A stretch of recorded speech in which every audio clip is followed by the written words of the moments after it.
Many religions claim to hold the key to man's salvation. Scientology is no exception.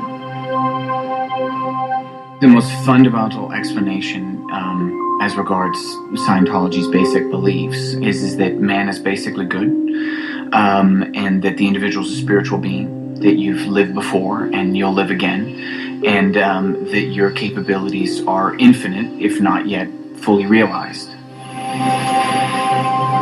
We have the ability to actually help make a difference in the situation in Haiti, and I just can't, see not using this plane to help.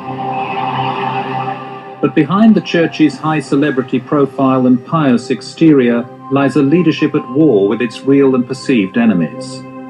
They include a growing band of former Scientologists and any media like Four Corners that dares to report their grievances.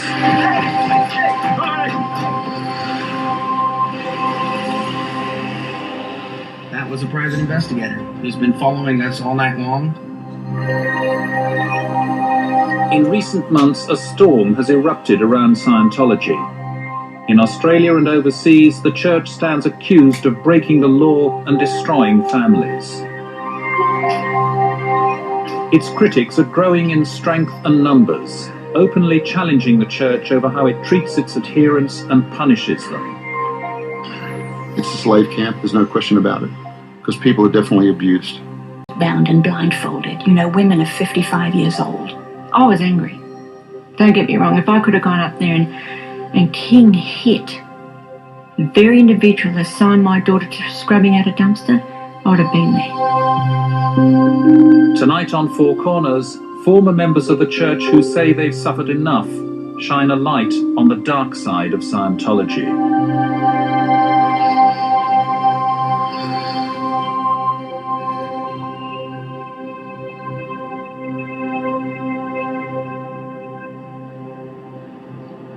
In 1968, a British camera crew caught up with an eccentric middle-aged captain on his boat, the Royal Scotsman. The American was L. Ron Hubbard, and he'd made a name for himself as the founder of Scientology.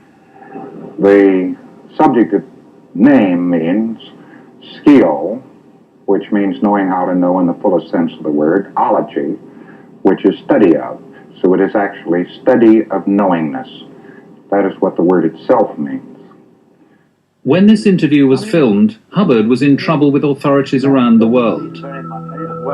In the United States, the tax authorities were after him, and his followers stood accused of practicing mind control techniques. Do you ever think that you might be quite mad? Oh, yes. The one man in the world who never believes he's mad is a madman. These are no ordinary seamen. Their allegiance and devotion to the mysterious man is total. To them, he is my Commodore.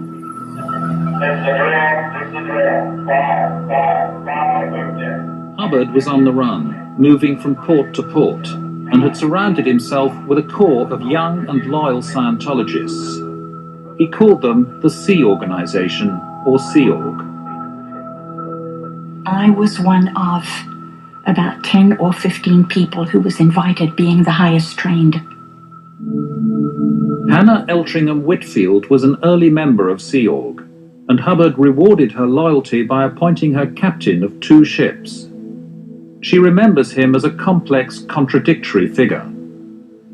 He appeared a quite distinguished, normal-looking, middle-aged person.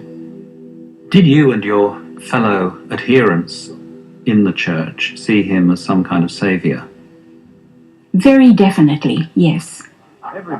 But there was a dark side to L. Ron Hubbard. Behind the jovial smile lay a taste for extreme forms of discipline. How were people treated on those ships if they misbehaved or if they transgressed? Abominably. I mean, looking back, I deeply regret even my fringe participation in some of the things that went on, and I'm ashamed of some of them. People were thrown overboard, hands bound and feet bound and blindfolded. Women of 55 years old. For running a process incorrectly, a counseling technique incorrectly in an auditing session, you know. These people would be rescued, but Hubbard exercised absolute authority over his crews, and those who crossed him risked being consigned to a punishment group he called the RPF, the Rehabilitation Project Force. They were dressed in rags, they were filthy, they weren't even allowed to bathe except maybe once a week, and their food would be served to them in slop buckets, and they would eat out of those slop buckets on the deck with their hands. And, you know, looking back at something like that, there's no way anyone can justify not saying something, not doing something, yet not one of us spoke out, not one of us did anything.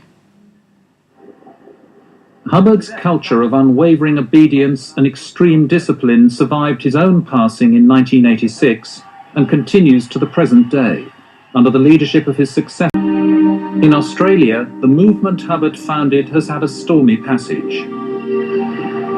After being banned in 3 states in the 1960s, Scientology achieved the legal status of a religion in 1983, allowing it to be tax-exempt. Now, there are calls for its status to be reviewed. There definitely needs to be an inquiry into the church's status, because it's not really a church. It may have a philosophy that's religious, but it's strictly business. Joe Reish is a former rugby league star who played for Eastern Suburbs and Canterbury Bankstown back in the 1970s. He was recruited to Scientology in Sydney at the age of 19. Later, he moved to America, and tonight he's speaking out for the first time. Initially, I wasn't attracted to it, but I was curious about knowing how someone could be better. And I'm always about improvement. And if that was a way to improve me to be a better athlete or a better football player or a better person, I was interested. As a well-known football player, Joe Reish was treated like a star by the church. And he wasn't just successful on the field. He was a fast learner of L. Ron Hubbard's teaching. I did the highest level by the age of 23. The painful experiences hidden in your reactive mind are the cause of your fears. When members of the public are recruited into Scientology, they learn about Dianetics, L. Ron Hubbard's self-styled science of mental health. What would life be like if all of the pain you've experienced no longer affected your abilities, emotions, and behavior? You would be yourself, free to enjoy life and reach your full potential. In short, your mind would be clear. That is the goal of Dianetics. But learning Dianetics costs money. Joe Reish calls it the bait and switch. What they don't tell you is that if you want to go clear, which is what Dianetics sells, that's a $35,000 to $75,000 project. You don't know that. So there's your first bait and switch. You buy a $3 book, and it's going to cost you $50,000 to $75,000. Some Scientologists pay even larger sums to move from Dianetics onto Scientology's more advanced spiritual pathway, the Bridge to Total Freedom. The bridge contains a series of levels designed to increase your spiritual powers.